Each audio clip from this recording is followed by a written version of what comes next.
L'origine de l'univers et le centre des trous noirs sont ce qu'on nomme en physique mathématique des singularités, c'est-à-dire des lieux ou des temps où les grandeurs signifiantes tendent vers l'infini. Ces singularités sont des pathologies, mais non pas des pathologies de l'espace-temps. Ce sont des pathologies de la théorie qui le décrit, autrement dit, de la relativité générale. Pourquoi la relativité générale échoue-t-elle dans ces circonstances? Pour une raison très simple. Elle oublie ou elle omet l'autre grande théorie du XXe siècle, la mécanique quantique, qui est en ces lieux indispensable.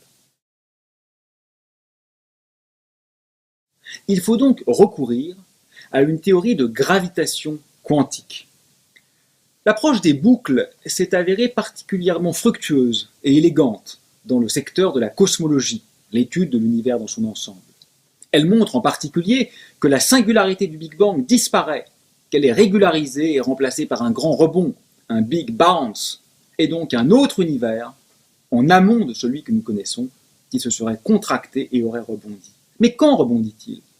Non pas quand sa taille est très petite, mais quand sa densité devient très grande. Autrement dit, quand la masse volumique atteint la valeur de Planck, qui est absolument considérable. Carlo Rovelli, avec quelques collaborateurs, Vidotto, Agar et moi-même, a tenté d'appliquer cette idée au secteur de la physique des trous noirs.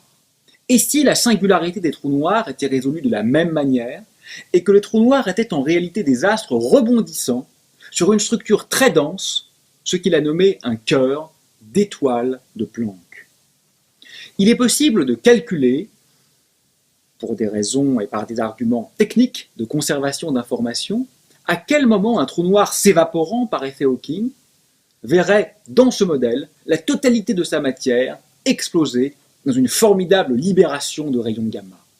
Nous avons étudié la phénoménologie associée et prouvé, il faut rester très prudent, ce n'est qu'une hypothèse spéculative naturellement, mais prouvé qu'il était possible qu'un certain nombre des fameux sursauts gamma qui sont observés, ces espèces de flashs de l'univers lointain, soient en réalité associés à l'explosion de ces étoiles de Planck.